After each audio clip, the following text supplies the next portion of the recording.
Within dystopias, there lies a false utopia, a world perceived to be adequate yet revealed to be substantially flawed when challenged.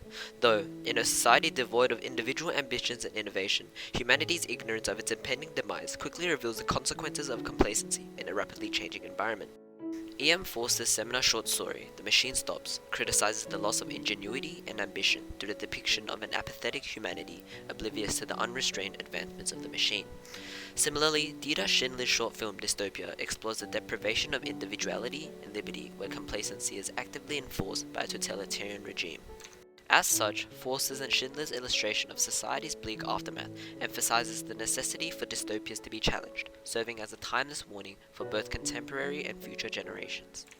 Known as the Second Industrial Revolution, the early 1900s was an era of rapid industrialization. Characterized by complex machinery such as radios and airplanes, humanity was divided into those who stood by technology and those who opposed it. Forster, who envisioned that science, instead of freeing man, will enslave him to the machines, reflected his contextual concerns through a short story, The Machine Stops. Published in 1909, Forster depicts a subterranean civilization infatuated by the convenience of the omnipotent machine, where complacency has been established as a social norm.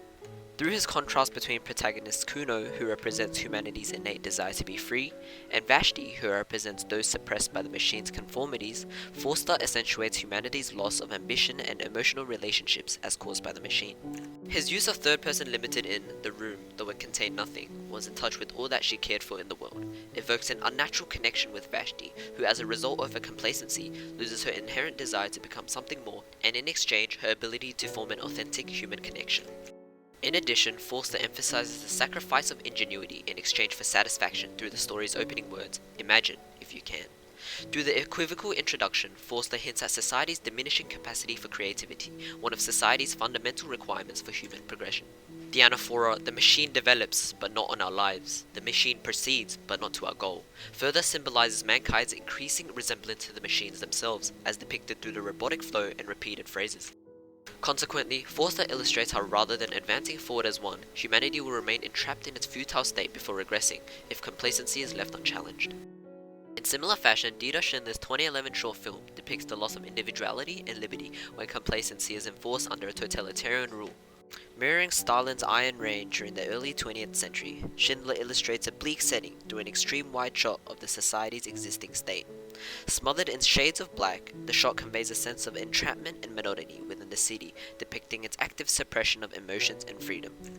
Schindler's deliberate choice to omit the dialogue and names of each character further minimizes the distinction between each human, exposing the deprivation of liberty where human relationships are hostile and disconnected. Through the portrayal of the protagonist who strives to free himself from society's grasps, Schindler accentuates humanity's restoration of individualism as he rebels against the manual labor enforced upon the population, splattering the walls with rainbow strokes of paint. In addition, Schindler alludes to Adam and Eve through an illustration of humanity's most primitive state, hinting at society's return to the roots of mankind, free from the restraints of complacency. The scene, now accompanied by a compelling piano piece and an extreme wide shot of the reformed city, contrasts with its prior gloom and dullness, conveying the capacity of an individual to drive a collective force against the constraints of complacency. Ultimately, the texts The Machine Stops and Dystopia, although written a century apart, both depict the bleak futures of dystopias if complacency is left unchallenged, urging us, the contemporary era, to rectify such issues before it is too late.